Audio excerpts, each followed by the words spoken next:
नमस्ते दोस्तों। आज हम फिर एक नए टॉपिक के बारे में पढ़ेंगे जिसमें टीजीटी, पीजीटी और नेट जेआरएफ से रिलेटेड क्वेश्चन पूछे जाते हैं और जिसका भी सब्जेक्ट हिंदी से है उसके लिए बहुत ही महत्वपूर्ण ये टॉपिक है।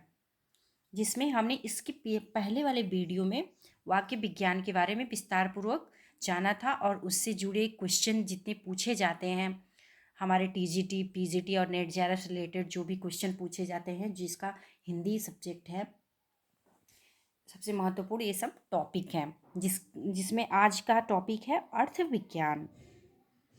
तो ठीक है दोस्तों, आज हम अपने अर्थ विज्ञान के टॉपिक को विस्तार पूर्वक जानेंगे। अगर आप चैनल पे नए हैं तो चैनल को सब्सक्राइब करें और लाइक करें, शेयर करें। चलते हैं अपने टॉपिक पे। अर्थ विज्ञान शब्द के अनुसार शब्द के द्वारा जो प्रतीत होती है उसे अर्थ कहते हैं। जो शब्द के द्वारा प्रतीत होती है उसे हम अर्थ कहते हैं। इसमें संकेत में ग्रह है, जैसे अर्थबोध के भारतीय विद्वानों ने 8 साधन माने हैं। जिसमें भारतीय विद्वानों ने 8 साधन माने हैं तथा पाश्चात्य विद्वानों ने 3 साधन माने हैं जो निम्न है। भारतीय जो विद्वान है वो 8 साधन माने हैं, जिसमें पहला है व्याकरण, दूसरा है आप्तवाक्य, तीसरा इसमें है उपमान, चौथा है वाक्य विशेष्य जिसको प्रकरण कहते हैं, और इसमें पांचवा है विवृत्ति जिसको व्याख्या या विवरण बोलते हैं। छठवां इसमें है प्रसिद्ध पद का सन्निधि, और सातवां इसमें है व्यवहार, आठवां है कोश। ये भारतीय विद्वानों के द्वारा माना गया है 8 साधन, और पाश्चात्य विद्वानों के द्वारा 3 साधन बताए गए हैं। जिसमें पाश्चात्य विद्वानों के द्वारा पहला है व्यवहार, दूसरा विवरण, तीसरा है अनुवाद। हिंदी साहित्य के कोश के अनुसार, जो हिंदी साहित्य के कोश हैं उनके अनुसार है शब्द की शक्ति उसके अंतर्निहित अर्थ को व्यक्त कराने वाले व्यापार हैं। जो शब्द की शक्ति उसके अंतर्निहित अर्थ को व्यक्त कराने वाले व्यापार हैं। इनके प्रमुख भेद निम्न हैं, जिसमें है इसके प्रमुख भेद निम्न है, जिसमें शब्द है, शब्द शक्ति या वृत्ति है और अर्थ है। तो शब्द में है वाचक, लक्षक, व्यंजक, और शब्द शक्ति में है अभिधा, लक्षणा, व्यंजना, और अर्थ में है वाच्य अर्थात मुख्य, लक्ष्य, गौड़, और व्यंग है प्रतीयमान। प्रमुख शब्द की शक्ति परिभाषा निम्नलिखित है, जिसमें शब्द शक्ति है और परिभाषाएं हैं। अभिधा साक्षात संकेतित अर्थ का बोध कराने वाले व्यापार को अभिधा शक्ति कहते हैं। अभिधा का अर्थ है साक्षात संकेतित अर्थ का बोध कराने वाले व्यापार को अभिधा शक्ति कहते हैं। जिसमें दूसरा है इसमें लक्षणा, मुख्यार्थ का बाधा होने पर रूढ़ि के कारण या किसी प्रयोजन के लिए मुख्यार्थ से संबंधित अन्य अर्थ ज्ञान जिस शक्ति के द्वारा होती है वह लक्षणा होता है। अर्थात लक्षणा के 3 हेतु कारण हैं, जिसमें पहला है मुख्यार्थ का बोध, दूसरा है मुख्यार्थ का लक्ष्यार्थ से योग, और तीसरा है रूढ़ या प्रयोजन, जिसमें तीसरा है व्यंजना। व्यंजना शक्ति ऐसे अर्थ को बतलाती है जो अभिधा, लक्षणा या वृत्ति द्वारा उपलब्ध नहीं होती है। व्यंजना व्यापार को ध्वनन, गमन, प्रत्यागमन आदि कहते हैं। जो व्यंजना है इसको ध्वनन, गमन, प्रत्यागमन आदि के नाम से भी जाना जाता है।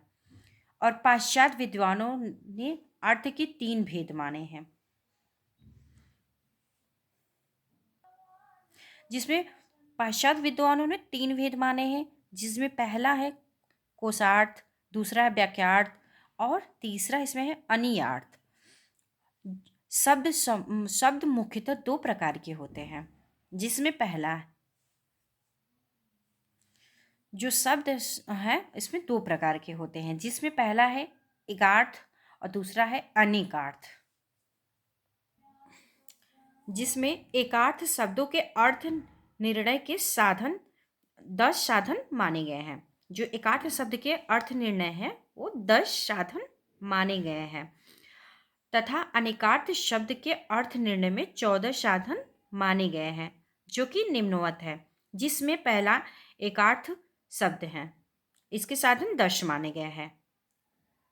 पहला है वक्ता, दूसरा है बोध्या अर्थात श्रोता, तीसरा है वाक्य, चौथा है वाच्य और पांचवा इसमें है अन्य सनिधि और छठवां इसमें है प्रकरण, सातवां है देश, आठवां है काल और नौवां इसमें है काकू और 10वां है चेष्टा।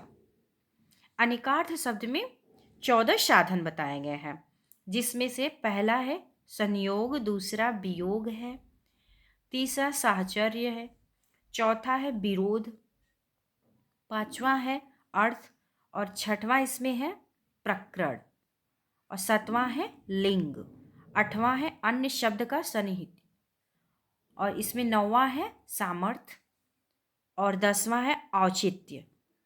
इसमें 11वां है देश और 12वां काल है और 13वीं इसमें है व्यक्ति और 14वां स्वर है, जो इसका 14वां है साधन स्वर है।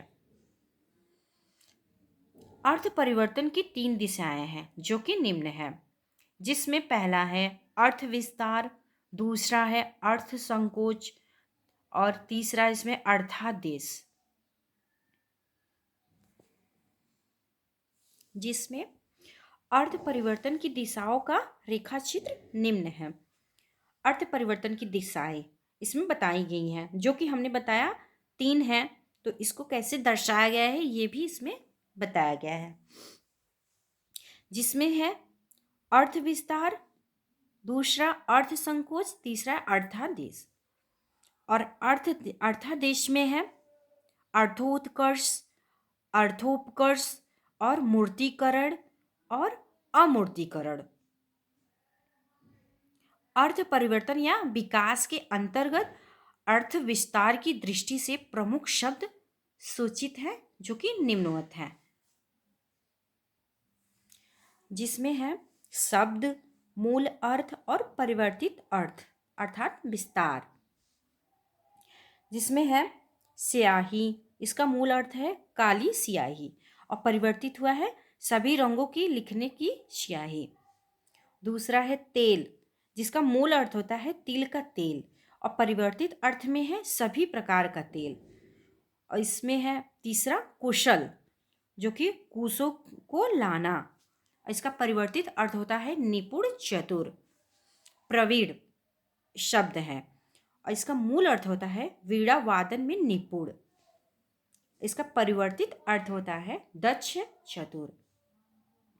और महाराजा, इसका मूल अर्थ होता है राजा और परिवर्तित अर्थ इसमें है रसोइया।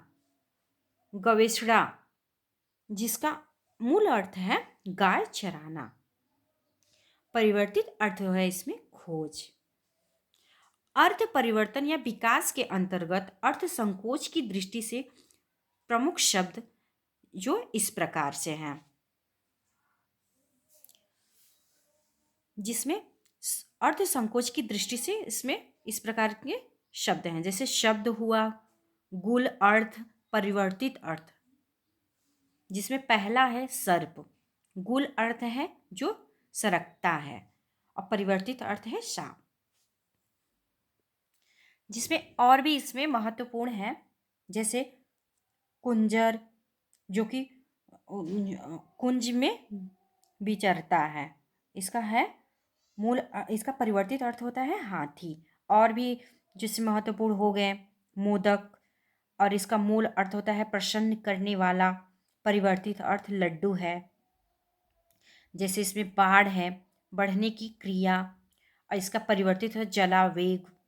लगान है, जो कि इसका मूल अर्थ है जो लगाया गया है, और इसका परिवर्तित अर्थ कर है। और इसमें इम्पॉर्टेंट और भी है, जैसे आदर्श हो गया, इसका मूल अर्थ है दर्पण, प्रतिलिपि, और इसका परिवर्तित अर्थ है अनुकरणीय।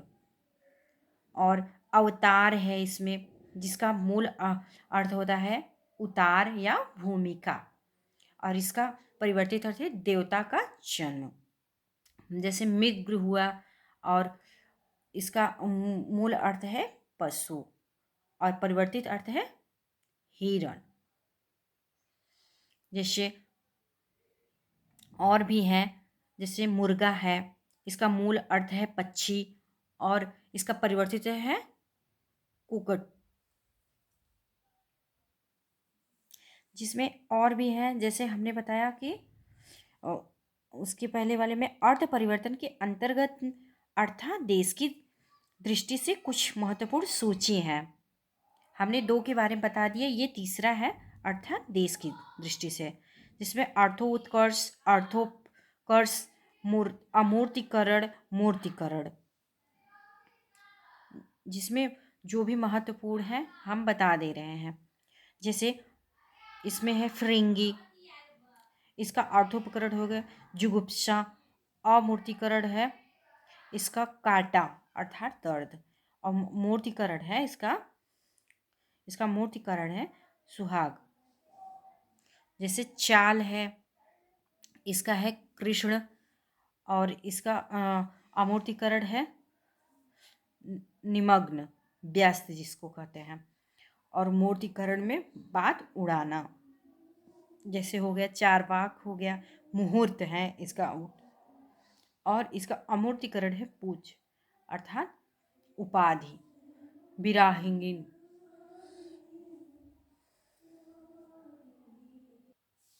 जिसमें और भी इसमें महत्वपूर्ण है, जैसे हजरत है महाराज जिसका है, और इसका जुगनू अर्थात बुद्धि और चेतना। और इसका है मूर्तिकरण है सफेदी। देवदासी जिसका है कलश, और इसका अमूर्तीकरण है रसीम अर्थात ज्ञान, जिसको मूर्तिकरण का है धुलाई। और सभ्य इसका है कुंभ, और इसका अमूर्तीकरण है समुद्र अर्थात आत्मा, और इसका मूर्तिकरण है सवारी। ठीक है दोस्तों, फिर मिलते हैं हम नेक्स्ट वीडियो में। अभी तक वीडियो में बने रहने के लिए बहुत बहुत धन्यवाद।